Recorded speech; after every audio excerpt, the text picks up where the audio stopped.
ఒకవైపు అద్భుతమైన పంటల్ని పండించాలి, వాటిని ఆరోగ్యకరంగా వండించే అద్భుతమైన స్త్రీలని మనం చిన్న చూపు చూడకూడదు. ఆ పులిహోర, ఆ సాంబారు అవన్నీ చేతులతో తయారు చేసి పెడితేనే మనకు ఆరోగ్యం. లేదు ఎంటీఆర్ ఇది అది అని 7 రోజులకు 7 రకాల పొడులను డబ్బాల్లో, ప్లాస్టిక్ డబ్బాల్లో తెచ్చి తీసుకొని వేసుకోండి. ఆ సాంబార్ తినండి, మీకు మంచిదయ్యేది పోయి లోపల ఈ ప్లాస్టిక్ కణాలు చేరుకొని క్యాన్సర్ వస్తుంది. That's what is exactly happening now. 128 మందికి క్యాన్సర్ వస్తుంది. ఎందుకు? ప్రతిదీ ప్లాస్టిక్, ప్లాస్టిక్, ప్లాస్టిక్ నీళ్లు, ప్లాస్టిక్ పాలు, ప్లాస్టిక్ నూనెలు, ప్లాస్టిక్ సాంబార్లు, ప్లాస్టిక్ దోశలు, ప్లాస్టిక్ పెన్నాలు. ఇవంతా చాలదు, పైనుంచి కింది నుంచి డైపర్లు వేయడం మొదలు పెట్టారు, లోపల నుంచి కింది నుంచి. ప్లాస్టిక్ ప్లాస్టిక్ ప్లాస్టిక్ అంతా ఈ ప్లాస్టిక్ కంపెనీల మోసమని మనం గమనించలేకపోతున్నాం. నోటికి పోయే పదార్థాలనైనా ప్లాస్టిక్ నుంచి దూరం ఉంచండి అయ్యా బాబు. సో ఆడవాళ్ళకు ముట్టవుతున్న సమయంలో ఈ ప్యాడ్లు వేసుకుంటున్నారు, ఆ ప్యాడ్ల మీద ప్లీజ్ ఒక చిన్న కథ వేసుకోండి. ప్లాస్టిక్ కణాలు మీలో దేహంలోకి పోకుండా ఉంటాయి. అనుకూలం మీది, డబ్బులు వాళ్ళవి. అర్థం చేసుకోండి. అనానుకూలం ఎప్పుడు చెడ్డది కాదు. కొన్ని అనానుకూలాలు మన ఆరోగ్యానికి మంచివి. ఇక్కడి నుంచి అక్కడికి నడిస్తే మంచిది. అనానుకూలం ఇక్కడి నుంచి అక్కడికి పోయేదానికి కారు కావాలి, అక్కడి నుంచి పోయేదానికి హెలిప్యాడ్ కావాలి, అక్కడి నుంచి ఇంకా ఇలాగే అయిపోయింది. So please walk. రోజు 1 గంటన్నర నడిస్తే అది సహజ యోగం. అద్భుతమైన ఆరోగ్య అంశాలు మీ దేహంలో చోటు చేసుకుంటాయి.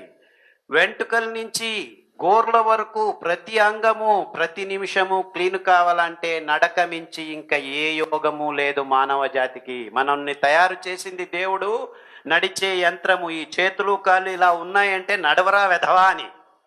లేదు నేను నడవను, జిమ్లో పోయి ఇటు చేస్తాను, అట్ట చేస్తాను, ఇది చేస్తాను, అది చేస్తాను. నడవరా బాబు.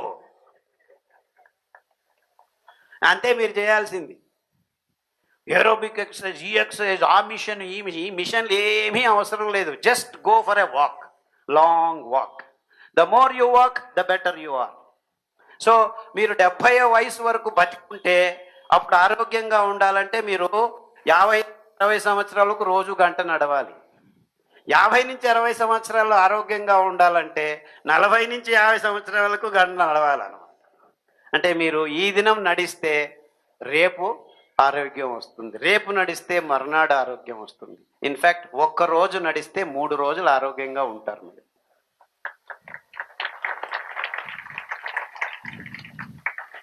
సో నడిచే నాథుడు లేడు. ఇప్పుడు 18 కిలోమీటర్లు నడిచే వాళ్ళంట 1950s రోజు. ఇప్పుడు 0.18 కిలోమీటర్లు కూడా నడవటం లేదు రోజు. సో నడవండి, ఒక 15 నిమిషాలు ఆ దేవుణ్ణి ధ్యానం చేయండి. అద్భుతమైన ఆ కాషాయ రంగు సూర్యుడు బయటకు వస్తుంటే లేకపోతే లోపలికి పోతుంటే కాషాయ రంగు, ఆ కాషాయ రంగుకు మన కళ్ళకు దేవుడు అవినాభావ సంబంధం ఉంచాడు. ఆ కాషాయ రంగు కిరణాల మీ ఆ రాడ్స్ అండ్ కోన్స్ క్లిక్ అయితే చాలు, అద్భుతమైన జీవ రసాయనిక క్రియలు మొదలవుతాయి మీ దేహంలో, మెదడులో. అందుకే పొద్దున్న లేస్తే 4 సూర్య నమస్కారాలు చేయండి రా అంటాడు. కానీ మన వాళ్ళు ఏం చేస్తున్నారు, యోగా టీచర్లు 12 గంటలకు సూర్య నమస్కారాలు 108 చేస్తామని కాంపిటీషన్ పెడుతున్నారు. సూర్యుడు పొద్దున్న లేచేది 12 గంటలకు సూర్య నమస్కారాలు చేస్తున్నారు ప్రజలు. ఇది విపర్యాసం. ఎందుకంటే వాణిజ్యీకరణ ఒత్తిడలు ఎక్కువైపోయాయి మనకు.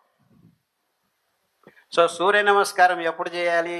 సూర్యుడు ఆ హొరైజన్లో ఉన్నప్పుడు ఇలా లేచి ఇలా నమస్కారం చేసి కరెక్ట్గా మీ కళ్ళలోకి పడాలి. దట్ ఈస్ వాట్ ఈస్ సూర్య నమస్కారం. ఆ అద్భుతమైన కాషాయ రంగును నమస్కారాలు చేయొద్దులేండి, పొద్దున్న లేచి ఆ సూర్యుడిని చూడండి చాలు. ఎంతమంది ఉదయాన్నే సూర్యుని చూస్తున్నారు? మన అదృష్టం, మన దేశంలో సంవత్సరానికి 265 రోజులు సూర్యుడు కాషాయ రంగులో అద్భుతంగా కనిపిస్తాడు. ఎంతమంది ఎన్నిసార్లు సూర్యుడి ఉదయించేది చూశారు?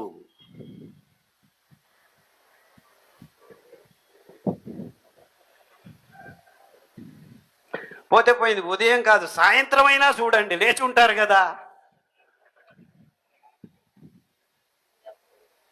ఎక్కడ ధ్యాస మనది?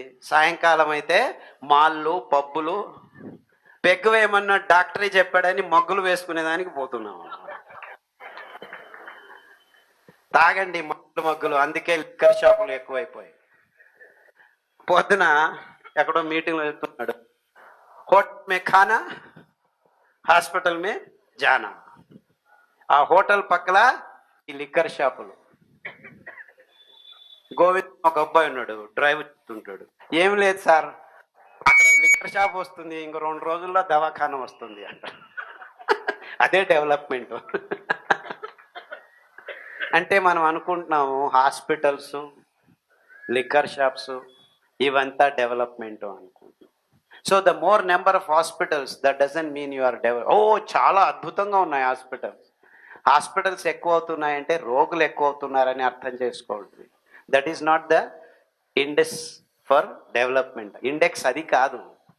ఏ దేశంలో అయితే హాస్పిటల్స్ తక్కువ ఉంటాయో ఆ దేశం నిజంగా అభివృద్ధి చెందింది అని చెప్పేదానికి చాలా ఆ వైపుకు మనం కృషి చేయాలి అని ఎవడైనా ఎక్కడైనా ఏ రాజకీయ నాయకుడైనా ఏ సైంటిస్ట్ అయినా ఏ డాక్టర్ అయినా మీకు చెప్పాడా? అంటే ఏ దేశంలో అయితే హాస్పిటల్స్ తక్కువ ఉంటాయో ఆ దేశం నిజంగా ఆరోగ్యంగా ఉంది అని.